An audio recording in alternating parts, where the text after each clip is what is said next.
and welcome to the LAWless podcast. I am your host, Alyssa Andrews, otherwise known as Attorney Alyssa Andrews by day. And today we're going to be doing a podcast with our very first guest, actually, Miss Kesha Dorisma. Hi. Welcome. How are you doing? I'm doing wonderful. How are you? I'm doing well, thank you.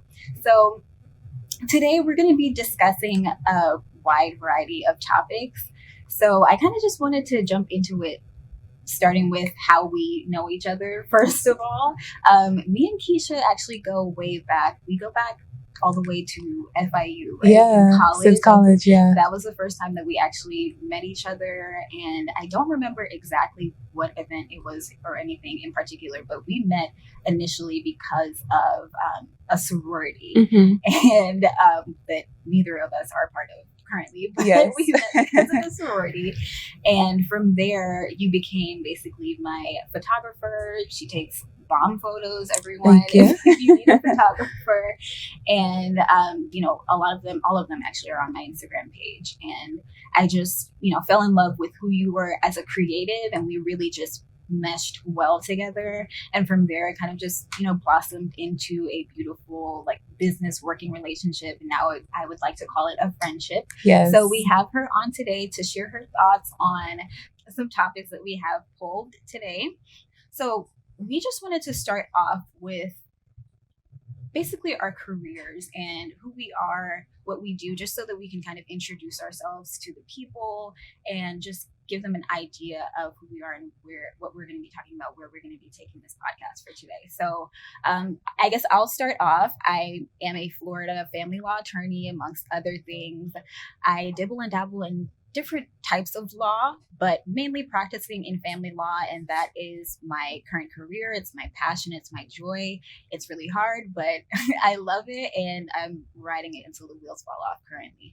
And Kesha, I guess you can introduce yourself and tell everyone what you do by day and what your passions are and what you're working on currently. Yeah, so my name is Kesha. I work as a digital media marketer.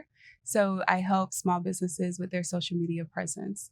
And I also have a passion project of mine, which is the Dorisma magazine. And we're basically a women's fashion and lifestyle publication. So when did you start off with Dorisma magazine? And can you kind of just tell us about the transformation of that magazine? Because I know that originally it was going by another name, and now you have it labeled as something else. Can you kind of just break down that transformation? Yeah, absolutely. So I officially started Dorisma in 2020, but I always say the story of Dorisma started all the way in 2018. So in 2018, I launched my first publication, which was called Christian in Vogue. And the reason I launched that is because I grew up on fashion magazines such as Teen Vogue, 17 magazine.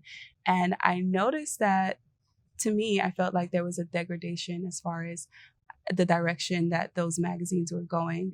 What started off as fashion magazines essentially turned into something that I felt was kind of perverted in a sense. Right. So the story that I always illustrate is in 2018, summer 2018, they had a article in their magazine that is geared towards 13 and 17-year-olds talking about how to have anal sex. Not safe anal sex, just anal sex in general. And to me, that was like a picture. Right. That's heavy. It's heavy because no 17-year-old picks up that magazine with that being the intention. Right. They're trying to figure out who their favorite celebrity is dating or what fashion trends are in. A lot more lighthearted. Right. Yeah. So I just felt there was a need to have a publication where we can show fashion and we can showcase beauty and different things like that, but not do it in such a perverted way. Right. I completely understand that and why you would feel that call to actually do something where, fill in this need that society has clearly, because it does seem to, and I know that you would probably agree with me when I say this, that when it comes to pop culture especially, there's this certain agenda that is kind of being pushed, and it's a little bit more on the fringe as people that are, I guess, more traditional would say, and it's being moved a little bit more into this very interesting area where people are being a lot more open and free, and then that's also being pushed on the younger generation as well. So it's not an issue for obviously grown women like Right. ourselves, but like you said, when it's pushed to somebody who's 13, that's your target market, is like 13 to 17-year-olds. It's a Right. lot different because these are people that are young and impressionable. So I completely understand why you would feel that call to action to actually create that magazine. So that's great. So how did you actually transition from it initially being Christian on Vogue to Dorisma? Yeah, that's a great question. So basically, I was at this point where I was kind of taking an inventory as far as our readership and who would show up to our events. And I realized that they were all Christian women who already knew what I was basically saying, knew what I felt, right? Felt the same way that I felt. And I just realized that there's a huge group of women who don't know what I'm talking about, and they've never experienced what I'm talking about. And they're still reading those other magazines, such as 17 magazines, and they don't realize that there's an alternative, because the way I branded the first publication was, you have to be a Christian in order to receive from this. Right. But in all honesty, as far as like our traditional values, any woman, regardless what she believes, she can still benefit from those ideologies and things like that. So I just wanted to make it a little bit more palatable to all women. Completely understood. Yes. So, and we kind of talked about this before. So, and I definitely understand the transition, because we kind of went back and forth and talked about how, there's a huge market, especially now, for young, especially Black Christian women, as far as being in the dating space and talking about romance and love and marriage and all of that stuff. There's a huge market, and it's very profitable. So there's a very fine line between doing something based off of passion, like we were talking about, and doing it for God, and then, kind of walking that fine line where it's like you're doing this based off of, monetary gain perhaps, or like, chasing the bag, or whatever you want to say. Like, so for me, I completely get, the transition, because it just seems like it's a lot more, something that's a lot more authentic to you, because it doesn't have to be just, coming from the perspective of, oh, only Christian women can receive, because although obviously, that's your target market, it's still something that is open to everyone else if they do want to receive and they do want to take your advice on fashion, because I'm like, not only Christian women need fashion advice. You know what I mean? So I completely get that transition that you had there. So I just kind of want to also move into your thoughts on if you think that your career kind of has changed the way that you view society, and if you can't really, because let me just speak for myself. The reason that I'm even asking this question is because I've noticed that as an attorney, I tend to see things from a very legal perspective. So when I say that I see things from a legal perspective, if I see any sort of issue, and I'm talking about anything, I'm talking about, because, in law school, you learn all different types of law. You learn real property law, you learn criminal law, and it's just, the basic framework. So when I see any sort of issue in pop culture, automatically analyzing it from a legal perspective. So I was just wanting to know if you are finding yourself in that same sort of situation where you are seeing things from your perspective, from whether it's fashion based, whether it's pop culture, and you're analyzing it, because I know you also have a PR background as well. And when there's a lot of stuff going on between these artists on social media and they're oversharing, like, do you ever have that where you kind of jump into your career minded perspective and analyze from that perspective? Yeah, so interestingly enough, my company, Class Communications, our slogan is "Your image is our priority." Right. So with that said, so the way I was raised, as my Haitian background, my parents were so big on image, right? It doesn't matter if you don't have any food on the table, right? You better not look like you're struggling, right? Do not look like the struggle that you're going to. And also just the way that you present yourself, like to certain spaces. Like my parents have like always raised me to keep that in mind, right? So for example, when I get to clients, so specifically I work with like Black owned businesses. And I think there's this perception that a lot of people have with Black owned businesses, because we don't always know how to present ourselves, or we don't always know how to carry ourselves in certain spaces. So for example, I know a specific woman who my first encounter with her was through her social media account. And I'm looking at it and I'm like, this is a ratchet business. Like, I don't need to do anything with it, right? But meeting her in person and going to her events, I'm like, millionaires should be at your event the way she was presenting it, but her social image didn't match that. So I'm always thinking that even though we think social media is so vain or it's like so trivial, you always have to keep in mind like the way that you're presenting yourself on social media, because people equate your social presence to who you are, whether it's aligned or not. So yeah, I'm always looking at that. Even my sister earlier, we were having a conversation, and this specific influencer, she bought a hair care line because the influencer mentioned that that's what she used. And she wanted to, she was telling me, she was like, you know what, I need to unfollow her because I bought this hair care line because she told me that that's what she used. And a couple months later, she mentioned another hair care line and she said, I've been using this my entire life, right? So basically, it became very clear that she was just being bought, right? She was just promoting products. And I'm like, she does not have a good PR team, because her PR team would have told her, like, no, you're breaking the trust with your audience. So I'm always like thinking about things like that when it comes to socials. Right. I completely understand. Like I was saying before, I really feel like I can't stop looking at things from a legal perspective. But I guess that's a good segue, honestly, to get into our first topic for today. And we're just going to move on to our segment, Make It Hot. We're basically going to be talking about hot topics.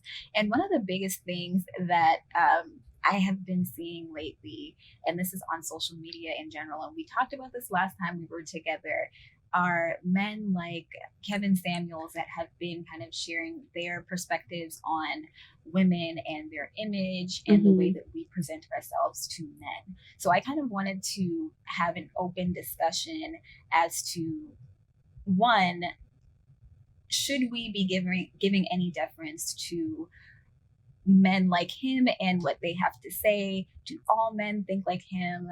Just a myriad of different things. Yeah. There's a lot to unpack. Kevin Samuels is the most controversial man. Very. Yeah. So I don't want to just focus it on him though, because there are a lot of people that are boosting his audience and boosting his ego and his platform and everything. So I didn't want to focus it on him. I just wanted to focus it on the mentality behind his thought process and his words and his actions and his show, his entire persona in general. So I guess we can start off with, do all men think like him? Because I know the last time we spoke, you said that you know several people that actually do share his sentiments. And so if you can share a little bit on that. Yeah, I think what makes people uncomfortable is that Kevin Samuels is a Black man and he's talking to Black women. And I feel like for so long, there's been a disconnect between Black men and Black women as far as what they want and the reality of what they're presented with. And Kevin Samuels, I feel like, has been the first person to kind of step up and say, kind of put himself as this representative of Black men and say, women, this is what we really feel about you.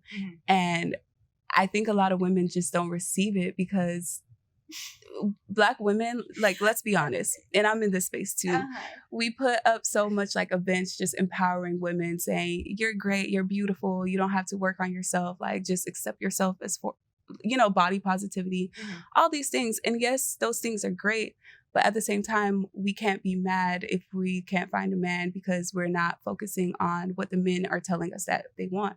So I feel like, yes, based on my conversations with the guys in my life, a lot of men do think like him. Okay.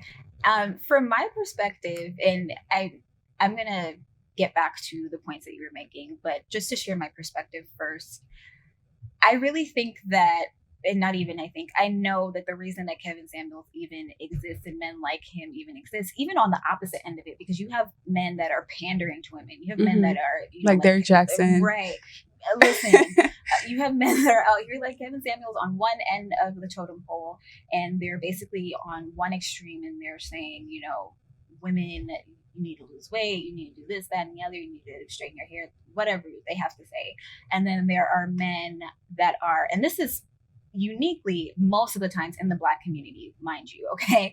And then you have men, like I was saying, on the other end of the totem pole that are really pandering to a lot of women and saying, a man should treat you like XYZ and give you roses and flowers, and he should. Okay. So I understand that, both sides may very well be well-meaning, but from my perspective, everybody is really, it's a lot of crap, honestly. That's just my perspective. My perspective is more based on, you should really know who you are in yourself, so that you don't have to look for advice from these random men on the internet that are going to take advantage of you and your insecurities and use them against you. Because if you really wanted a male's perspective perhaps on what to do in your life in order to be a more approachable mate or a better partner, or whatever the case may be, that you're looking to improve your romantic life, if you really wanted that, then you can look to somebody who's in your actual life, who might have would hopefully have your best interest at heart. So, if you have any brothers, if you have any uncles, if you have a dad, if you have male friends, like if you don't have male friends, get some male friends that genuinely care about you, and they will share with you from a genuine perspective, not trying to, or they should share with you from a genuine perspective. If you have somebody in your life that's a male that is, like I said, coming at this from a perspective of, I'm really trying to help you improve as a person, partner, or mate. And if you don't have that in your life, then you need to surround yourself with those men that are going to help build you up, instead of either pandering to you or, denigrating you and deciding that, you're built like a linebacker. You need to lose 50 pounds. Right. You need to stop wearing wigs. You need to stop. Like, there's all of these parameters and just all of these restrictions that a lot of men put on women, and it just seems at best disingenuous and at most like you're trying to chase a bag. That really is what it is. So that's my perspective. I mean, there are men that think like Kevin Samuels, obviously, but for the most part, the men that I have spoken to, they don't come at women in their lives like that, nor do they think about women in their lives like that. I would venture to say that I only have about like one male friend, at least, that I could identify that does share a lot of the same sentiments that Kevin Samuels has, as far as men being the prize, for example, or whatever the case may be. And, women needing to kind of chase men or build themselves up a little bit more for men, because men are the ones that need to be chased and whatever.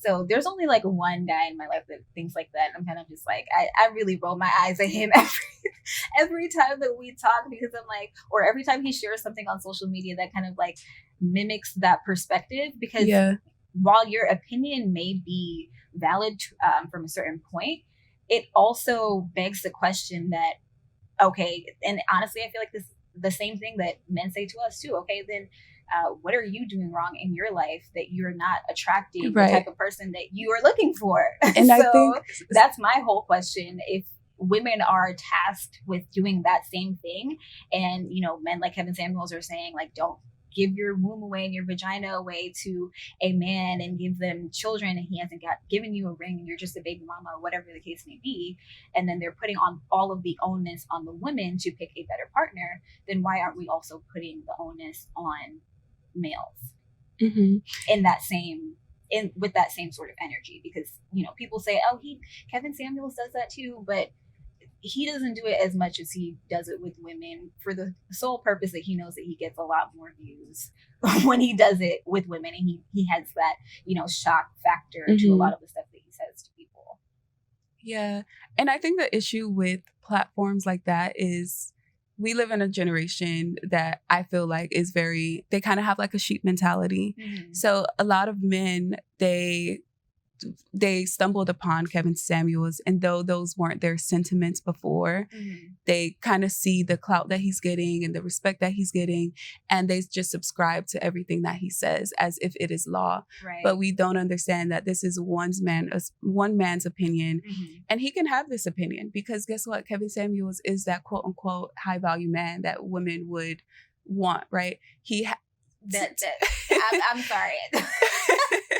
I just had to, because it really depends on your perspective, I guess you could say. Right, but on paper he is. So he's because right. of him building this platform where he's able right. to, Well, but also understand that this is his career, right? He's an image consultant, and this is just part of his. My whole thing though was, has he had the same amount of success in his career previously, because this is what is actually bolstering him to that. Right. And I'm not sure about that. But the point I'm trying to make is, on paper, he's this quote unquote high value man, right? So he makes the income, right? He looks the part, he talks the part, he's in these specific circles, right?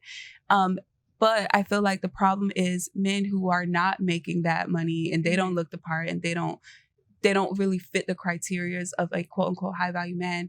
They're still expecting their women to have this certain body and have these, basically we're looking for two different things, right? Because the same way that Kevin Samuels tells women that, well, you need to lower your standards because you don't look this type of way, right? You're a 7, you're not a 10, right? So you need to lower your standards. You shouldn't expect a man who makes 6 figures, for example. We need to keep that same energy when it comes to the men. Well, okay, you're making X amount of money per year. You can't expect the supermodel, right? And it's just, I feel like the men that I come in contact with, they're just so unrealistic, and they put all these expectations as far as what a woman shouldn't do, but they're not working on themselves, right? I was actually dating a guy very recently. He on paper, he's this high value man, right? As far as his income. But that was honestly it. Like, as far as his character, as far as the way that he took care of himself, like, he was overweight, right? But yet he's sitting here talking about, okay, my woman has to look this part, right? She has to be fit, right? She has to be feminine. It's so ironic because you're looking for something that you're not even yourself, you know? And I think it's an interesting dynamic because that's the same thing that women are saying. So women feel like, because I have my master's degree or doctorate's degree and I make 6 figures, and I deserve a man who makes 6 figures as well. It's not always the case, because men and women are we're looking for two different things, if that makes sense. And I think that's what Kevin Samuels, at the core of his message, is trying to tell women, that you have to, if you want to get a certain man, you have to play his game. But also, like with the men, if you want a certain woman, you have to play their game as well. And that's an understandable message if that was genuinely what he wanted to say. But I don't think that, and I really strongly don't believe that he is coming at it from a very genuine perspective. Again, and I feel like that is the main issue that I have with that thought process, is it's okay to say that you should have some sort of balance in what you're expecting from a partner or a mate. But when you're saying that you're an image consultant and you're this high value male or whatever, which I just hate that term now, high value male, high value woman, because it is very subjective. It is not based on things that are always going to be objective. Every person is going to want something completely different. So, and even with as far as women are concerned, and men, honestly, if you are of a certain caliber, you should be able to expect that certain caliber back. So if you are a woman or a man that's making 6 figures, you should be able to expect your partner to match that energy in some sort of way, or come bring something to the table that is comparable based on what you're looking for. So if for men that's looks, then that's them. And then I would encourage women to not go after men that are like that are just looking for looks, and they are, whatever the case may be, they're a little bit more superficial. For women, it's a lot of the times it's a lot of emotional support. It is financial as well. And I do believe, which is the unfortunate part, that we tend as women to put looks on the back burner when it comes to our mate, our potential husband, because I know 100% that I am somebody who's guilty of this. And it's like, okay, you can look past, quote unquote. Well, that's you. I can't. Girl, I tried it because it's just me wanting to give people the benefit of the doubt. benefit of the doubt, excuse me, and kind of wanting to see somebody genuinely for what they actually bring to the table and not just what is on the surface. And I really I used to call myself sapiosexual. I went super hard with that. And I was just into the whole like, oh, it's all personality and what else they can bring to the table. And then after my last relationship, I was like, I am never, ever doing that again. Yeah. I will not make that mistake. So I really, in looking for a partner after, I made sure to prioritize. One of the things was that you can't look at this person and be repulsed, which it's sad to say, but there were a lot of relationships that I was in where they would have everything else on paper besides the looks, and I would kind of be just not attracted to them in any sort of way, like physically, and they would just not doing it, which is why they wouldn't do anything for me. So which is why I knew that it wouldn't work out, and it ultimately never would work out because there was no sort of like attraction there. So it could work out from a friendship level, but from the perspective of actually being, like somebody who's going to be in a long-term relationship with me, it just doesn't work. So like I was saying, I do understand balance, and I appreciate people that preach the message of looking for balance in your partner and not looking for these rigid kind of rules, or having these rigid rules for a partner where it's like, oh, she has to be a baddie, she has to have this, that, and the other, and then it's like, okay, sir, so what do you bring it to the table? Right. Because outside of your money. Right, exactly. Because money is not everything, especially for women like me. Clearly my main focus is a lot on your character and who you are as a person, because that for me is something that can carry us through whatever it can be, whatever we go through. If you have the right character, I know that we'll be able to genuinely work through whatever issue we have together, and we'll be able to build a family, whatever we want to do together in the future.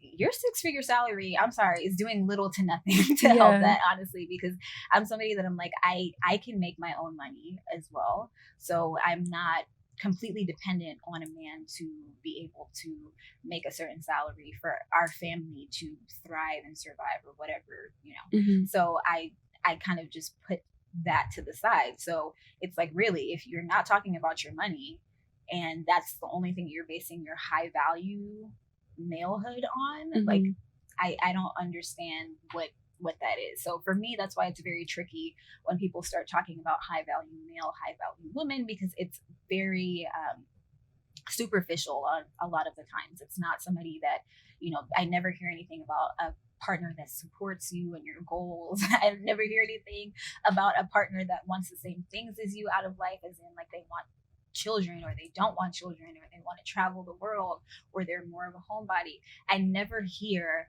the people coming at the whole high value situation from that characteristic perspective. So for somebody like me who is essentially a divorce lawyer, I'm just thinking, okay, what are we talking about if we're not talking about what's actually going to save your marriage, if you do want a marriage, or your long-term relationship, if you do want a long-term relationship? Because I never heard anyone say that they wanted to get back together because their husband was making more money, or their wife lost weight, like, now they want to get back together. So for me, I just have a different perspective, and I'm like, listen, regardless of whether or not she's baddie, regardless of whether or not he's making 6 figures, there's a 50% chance that this is going to end in divorce. So you're going to want to find something else that's a lot more stable than, something that is it's really frivolous. Like, you're talking about things that are just, they really could be here today and then gone tomorrow. She might have a nice body now. She might end up getting sick later, God forbid, and something can happen. She could gain weight. Are you going to say that you don't want to be with this person anymore because they gained weight and you're not attracted to them? What's that going to look like? He might lose his job. He might not be able to work, or he might get sick as well. And even having that perspective where that was my situation, my family situation as well, when my father was sick for a long time and he was not able to work. And, it's like, with a lot of women these days, it's like, okay, so what do you do in that situation? Do you divorce your husband because he's sick and he can't work, and you know what I mean? Like, you want a high value male, or do you remember that you came into this based off of the characteristics that you wanted in a partner, and because of the fact that you feel like this is your partner for life and not just a tool to get you to the next level, which is what I feel like a lot of this is centered around. Yeah. But I think what we don't understand is the concept of high value, right? So you mentioned that that term kind of makes you cringy. Yeah, it's just every time. So I can't remember exactly where the term started, but the term, I don't know if you follow the roommates. I've listened to a few of their podcasts. So I like them because I think they have the same sentiments as Kevin Samuels, but they're very, in my opinion, a little bit more practical with it. But they talked about the concept of high value, and basically high value transcends beyond just what you're making. It does factor in your character as well. So you'll see men like, for example, Nick Cannon, right? He would be on paper, I guess, high value because he makes a lot of money. He has a certain type of influence. But when you look at just the way that he I don't even want to say treat because I don't know how he treats them, but just the way that he esteems them, as far as doesn't he have like 10 kids right now? He has 10 women pregnant right now. It's something going on over there. I don't know. It's a little uncanny. Themselves safe from Nick Cannon, right? Because he's just out here getting everybody pregnant. But a lot of men, they feel like because they make that money, they can treat women just any type of way, right? A lot of, even Kevin Samuels, he said it. If you want a high value man, you have to be willing to get cheated on. To me, that's not high value because you're lacking in the character. Why would you go into a marriage with the intention to cheat on your man? So I think he took the term and he kind of perverted it, but you have high value just means like, as far as what are your values and are they high, right? That's how I view it, right? And as when you were speaking about making sure that the partner that you choose kind of hits those different areas of your life, I think it's so true. So you have to be attracted to that person because, like you said, there's going to come those times where you're so mad at them and you don't want to be yelling at somebody just thinking about how ugly they are. Like you do not. So those things do come into play, but also like the support. I think men feel like 100%. Women just need them for financial support. Right. We live in a new age. Like we don't need your support financially. We need your and I had this conversation with the guy that I was dating. Like, you offer financial security, but I need to know that I'm emotionally secure with you. Amen. I need to know that if we're in an argument, you're not going to disrespect me and call me out of my name because that makes me feel insecure. I need to know with the dreams that I have, I'm secure to go out and explore those dreams. And you're not going to say, no, you need to stay in your place as a woman. Right. And we had a disagreement because so the whole alpha male, beta male. That's another thing that I'm just like, okay. And I think it's one of those instances, like I said, it's a lot of sheep-like thinking. Men who didn't used to think like this, they're finding these new podcasts and these new YouTube channels, and they're subscribing, and they just take everything that these men are saying and, oh no, I can't do that because if I do that, that's simp mentality. You know how many times I've just been talking to a guy and they're like, oh, nah, he's a simp. When he's just being a regular guy with emotions and feelings. You know how many times that I've heard men call Russell Wilson a simp? And I'm like, no, first of all, if you guys don't understand what Russell Wilson is doing for Sierra, then you don't know what women want from a general perspective. Because for me, my thing is you really have to understand that what women want, like you said, is not financial. So Sierra could have been with somebody like a Future. She could have had that person that was more aggressive, somebody who really didn't honestly care about her feelings or what she wanted to do in life, anything about you. Honestly, they just want the the attractiveness, the relationship, or that you bring to the relationship, and they think that you guys are a cute couple and it's good to have you on their arm or whatever. That's all that they care about.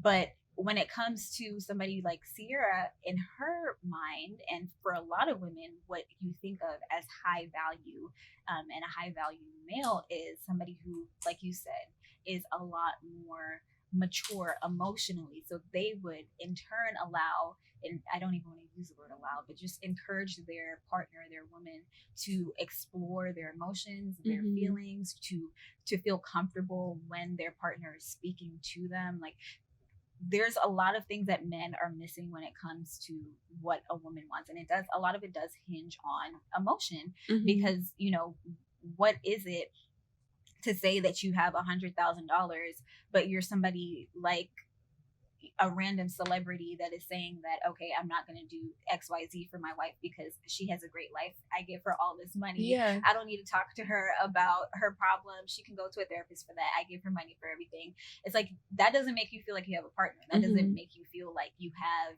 a long-term partner, a life partner, like I like to call it. It doesn't make it seem like you have a husband or boyfriend, whatever you want to call it. Because you don't want to get married and still feel alone. Exactly. And like that is literally, it's counterintuitive to what you're searching for, or what most women would be searching for, which would be like a long-term partner, especially when you're at this age. So it really is counterintuitive to say that, somebody like Russell Wilson is a square or he's a simp or something like that. But it's like, because he likes to take care of his family, right? Because he supports his wife. I'm like, what are you basing this off of? That's exactly what women want. Women want men that are going to support them, that are going to encourage them, have their back, that are going to be proud of them, that are going to be trustworthy, that are going to show up, that are going to come home. They want all of these things from a male. And a lot of the times men are just, it doesn't compute. So it's like, okay, it's hard for me to take a lot of people seriously, like a Kevin Samuels, when they talk about high value, when it's like, you're missing like 90% of what we actually want. But like you were saying about the roommates though, I have listened to a few of their podcasts, and I am definitely like a chew the meat, spit out the bones type of person. So I find myself listening sometimes, and then I don't subscribe to like all of these little channels though. And also, it really is more to the point of me just not wanting to be in an echo chamber, but not wanting to commit to always constantly seeing some of these videos pop up on my subscription feed. But I also listen to Abin Preach. I don't know if you know them, but they're pretty popular as well. And they tend to come at things from a more balanced perspective as well. So I tend to appreciate what they have to say a lot more when it comes to things like this, because it's never from a disparaging perspective. It's always truth. It's always, it might not be easy to hear, but this is genuinely what we're thinking. So that's what I appreciate more. That's the only issue that I have with those types of thoughts, is like, it just needs to be a little bit more balanced and helpful for people that are listening, and not somebody who's gonna, it's like you're putting gasoline on a fire that's already blazing. Like, you don't need to encourage any of these thoughts. Like, you don't. So but I just kind of wanted to segue into our next topic. And this kind of really does play into it very well, because it begs the question that, okay, one, are we looking at relationships from the wrong perspective, which I feel like we already kind of established that. And two, for as far as women are concerned, pretty privilege, is that really our only form of currency as women?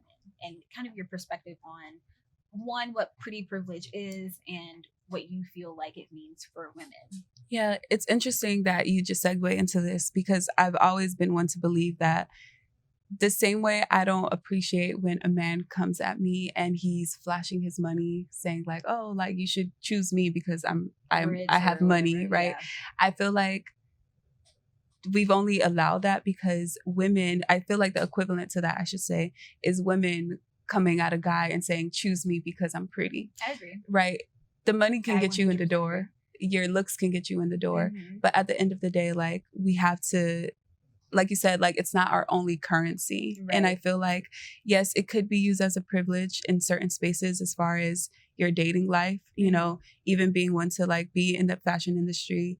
Yeah, you can get certain jobs. You can even just daily living. Like, people would just be nice to you just because they like the way that you look. There are studies that show that 100%, that people are just naturally nicer to people that are more attractive to them. Yeah. And I really think that people they can't grasp that concept, and they think, oh, well, I treat everyone nice. And it's like, no. You are probably, if you're being objective, you're probably a bit nicer to people that you find more attractive, Mm-hmm. especially when it comes to interacting with the opposite sex or the sex that you're attracted to. So for me, it's like you can't be disingenuous and say that, oh no, I don't do that, because it's human nature.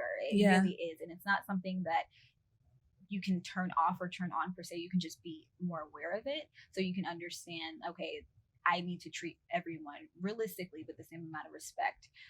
But I feel like naturally, like I said, it's human nature. So you are going to treat someone that you think is more attractive. That is, if it's a male for me and I'm like, the male is attractive, the guy is attractive, of course I'm going to be a little bit more, shy and like smiley or whatever. But and it kind of would affect my personality and the way that I am with that certain person. But I don't think that it would completely stop me from just being my natural bubbly self, because I'm like that with anybody. But it would, encourage me a little bit more to just be a little bit more out there, a little bit more, maybe flirtatious, whatever. But, it's, I don't know the data behind it, but I know it's proven that when something looks nice, even like with my background in like branding, if you go to a store and it's just like plain white paper with a product like vitamins, for example, I've been one to choose my vitamins just because it has pretty pink packaging, right? I'm like, oh, this is cute. Like, let me put it in my body, right? Probably the worst thing that you should do. But it's like when we see something that's visually appealing, we just think that for some reason it adds more value to us or it's more trustworthy, right? And I think it's the same way that we treat people. When we see somebody that looks nice, we just automatically assume like whether it's they're more important, they're more trustworthy, they're nicer. And that's not always the case. Like sometimes you'll meet somebody that's gorgeous, beautiful, and then you talk to them and you figure out they're either a little slow, right? They have no intelligence, or they're just a mean person. Yeah. 100% agreed and understood. Because that really just goes into, like I said, who we are as people, and just when we see things, we always have a first impression of what they are. So when we see things, we see people, there's always a first impression. So that's where we get the saying, don't judge a book by its cover, because that is really true. And I've been one. I started doing that honestly back in middle school. That was what I used to do to decide what I read, was really kind of like going through and then looking at the covers and seeing like what looks interesting, because I was more of like a sci-fi reader. So if I saw something that was very attractive on the cover, I would tend to, gravitate toward that. So that's how I actually started getting into a series of unfortunate events when I was in middle school, because I was attracted to the cover. But when you train yourself to actually look deeper instead and kind of take a step back and be like, okay, maybe there is more meat to something else that is not as attractive on the cover, which kind of ties this all together as to why I was heavily identifying as sapiosexual before. If you kind of go into the meat of who a person is, or whatever whether it's vitamins like you were saying, or whether it really is food, and whatever the case may be, if you go into the meat of it, what is actually there, what is the substance behind it. So I feel like that is, when you get to that question and you're able to honestly answer that, that's when it'll be more beneficial to you in general. So I completely agree. Yeah. So what do you think as far as pretty privilege is concerned, and that being a form of women's currency? What would you say are other forms of women's currency working in, I know that obviously you work in your career is more fashion forward, fashion focused. It's a lot about image as well. And it's about just women understanding who they are and kind of presenting themselves to the public, or just people in general, and kind of figuring out what they look best in, or what they feel most comfortable in, and stuff like that. So what do you think are other examples of currency for women that you could share today that are not as focused on what's on the exterior? Yeah, I think the biggest one that I can think about is intelligence, right? So even for me, I've experienced it where I've been inside of certain rooms. Like I remember a job that I had, and this guy was so disrespectful. You know what he said? He was like, they only hired her because she's pretty. Wow. Mind you, this was a sales position that had nothing to do with my looks, right? And I just felt so disrespected. But at the same time, like, I didn't have to prove myself because I let my work prove it for me, right? That I actually earned the spot at this table. Right. So even though, like, and I want to say that pretty privilege also comes with pretty problems, right? People are going to judge you for the worst. Right. And in order to combat that, you have to have like some substance about you. You have to make sure that you're feeding yourself so that you are just as beautiful on the inside as you are on the outside, right? And the second thing outside of intelligence is friendliness. Like, I remember I used to feel so insecure about this part of my personality, the fact that I was so friendly, because people, I don't know, like, for some reason, like, being mean was a trend, I guess. I don't know. And people would say, like, Kesha, you're too nice. And I don't feel that way, because I feel like even if I didn't have my looks, I know that because I treat people well and I'm genuine with whoever I'm communicating with, I can get the same results out of them and I can inspire them the same way. Right. You know, like, for example, in sales, yes, people may listen to what you're saying because you have a pretty face. And statistically speaking, you are able to convince and inspire people more when they like the way that you look. Right. But also, if you have the friendliness, if you have that personable personality, then you can inspire that same action where your looks doesn't have to be that thing that inspires them, you know? Right. 100% completely understood. Yeah, that makes sense, because I kind of share the same sentiments as well, as far as women's currency is concerned, being a lot heavily based on intelligence, because from my perspective, because I identify as somebody who is more of, has kind of like that ugly duckling story where I was like a lot bigger before and I didn't really know how to dress for my size and whatever the case may be. And just, you know, being a natural and not really knowing the beauty of your natural hair and how to actually accentuate that instead of hiding it and trying to straighten it and do everything that is just the opposite of what you should be doing with 4C here, in my personal opinion, for it to actually look good. And for it to grow. And that's a whole conversation in and of itself. But because I identified as that, I really leaned into humor a lot, and I leaned into my intelligence a lot. So those were things that I really focused on, because I knew that, okay, even if somebody is not attracted to me physically, they're definitely going to be attracted to my personality, because I know I'm funny. That's it, period. And I know that I'm intelligent. So there's a lot of substance there for someone to grab onto, so that if somebody is, you know, brought in the door per se, like, they are going to want to stay, or they probably will want to stay based off who I am as an individual and not just the looks or whatever the case may be. So in coming into my own and actually becoming like a grown woman, it's like, okay, so now I am beautiful and I have this intelligence and I have this, you know, this humor, and I was working on my personality, and I'm really friendly and really nice. And people have said that before to me as well. It's like, oh, you smile a lot, which is why, you know, a lot of guys might think that you're trying to flirt with them, or just like my body language and everything. And I'm like, well, I'm just trying to be open and just trying to be friendly. I'm not trying to, you know, necessarily be flirtatious or anything, but I could completely understand why that could get misconstrued as that in certain scenarios and situations. But there have been situations where I was like, I really was just smiling just to be nice. But I think it's because like we don't see people who just smile. Like, there's so many women, pretty women specifically, that just walk around with a mean mug. Like, I'm too pretty to be nice. And I feel like men look at that too. Like, going back to the whole high value man and what they're looking for. If you ask any of them, they just want a woman who's like friendly and approachable and soft, right? And I feel like that comes from attractive women.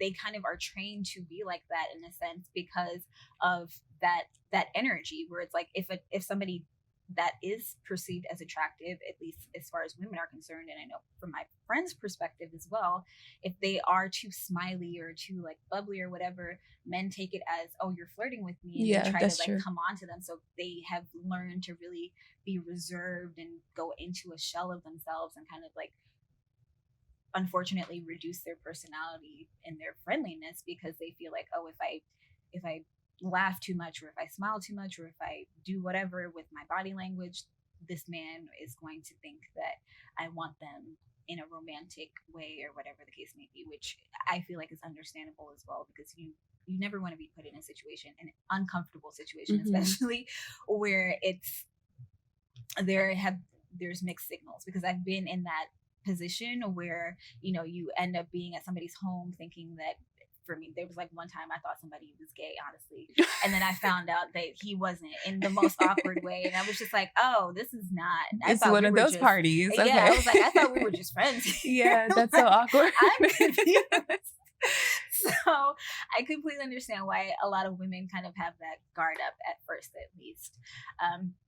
But I think that's a great discussion to have, and like that, this obviously doesn't end here. I really want to hear you all's perspective on everything that we just shared here.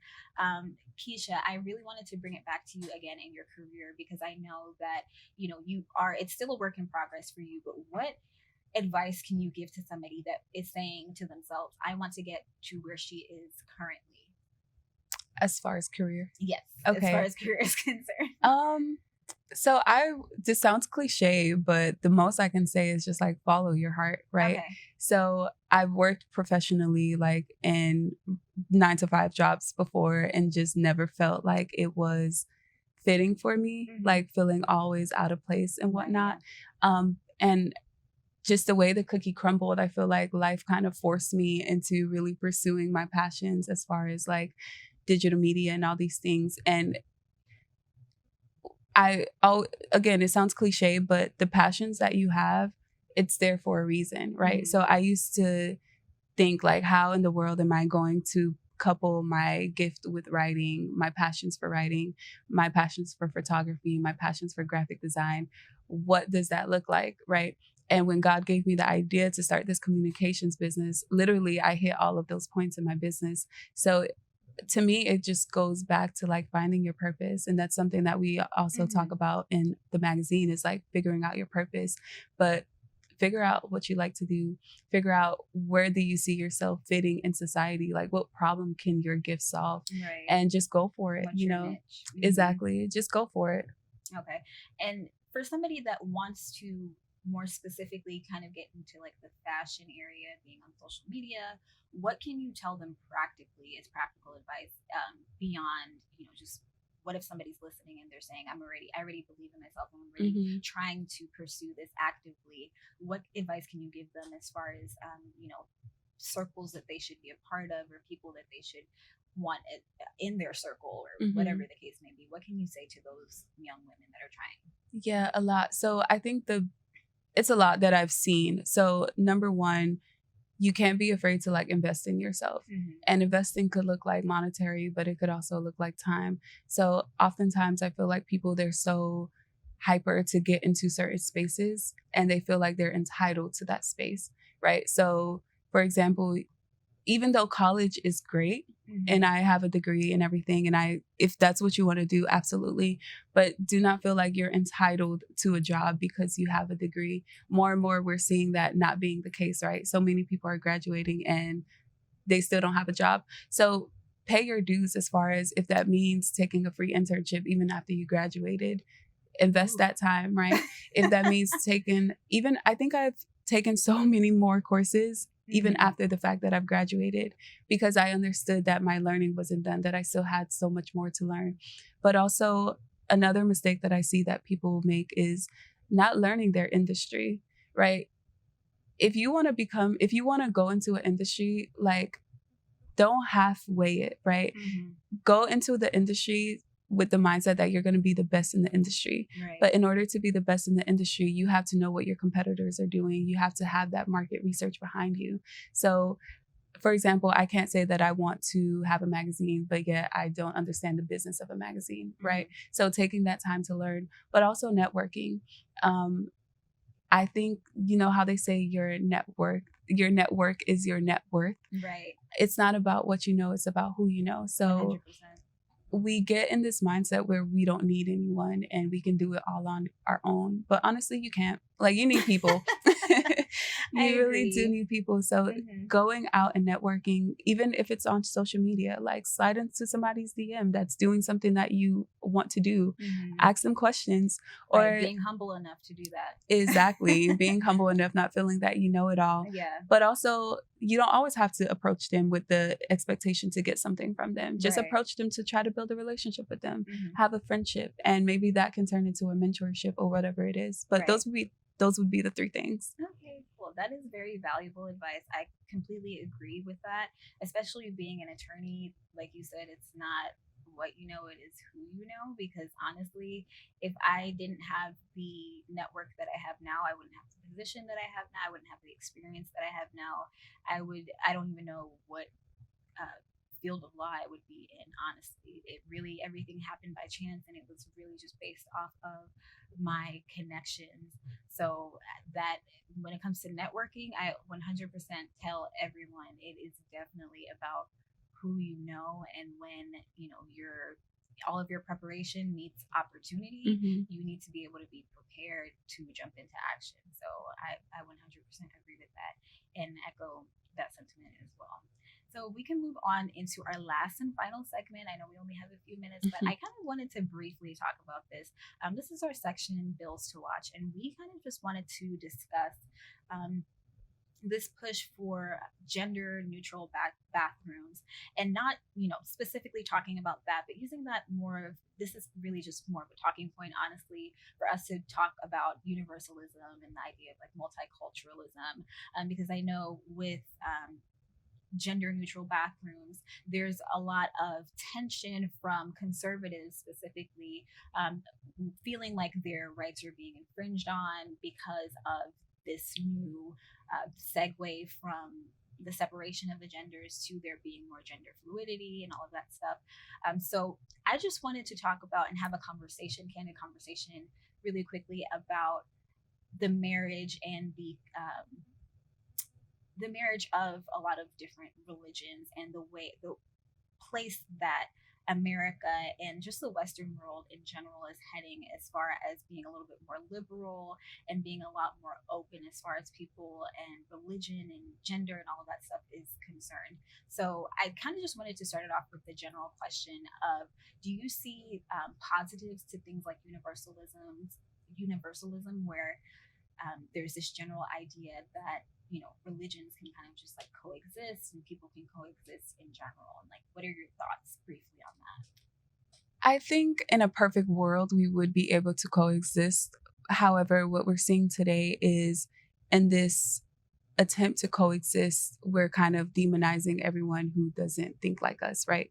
So for example, liberals, it's like you're allowed to have your thoughts and your opinions as long as it matches ours, right? If as soon as, for example, with the gender neutral bathrooms, you can think whatever you want to think, but if you don't think like us, then you're wrong, right? And I think a lot of people, they say free speech, free speech, free speech, but in all actuality, it's not free speech. It's free speech as long as you're saying what they want us to say. Understood. Yeah. Understood. Yeah, I completely understand that, because I do believe I'm somebody who is, because I do have a legal background, I generally tend to come at things from a more neutral perspective. So I am, as far as the law and politics are concerned, I can see both sides to things easily, and I can understand where people are genuinely coming from.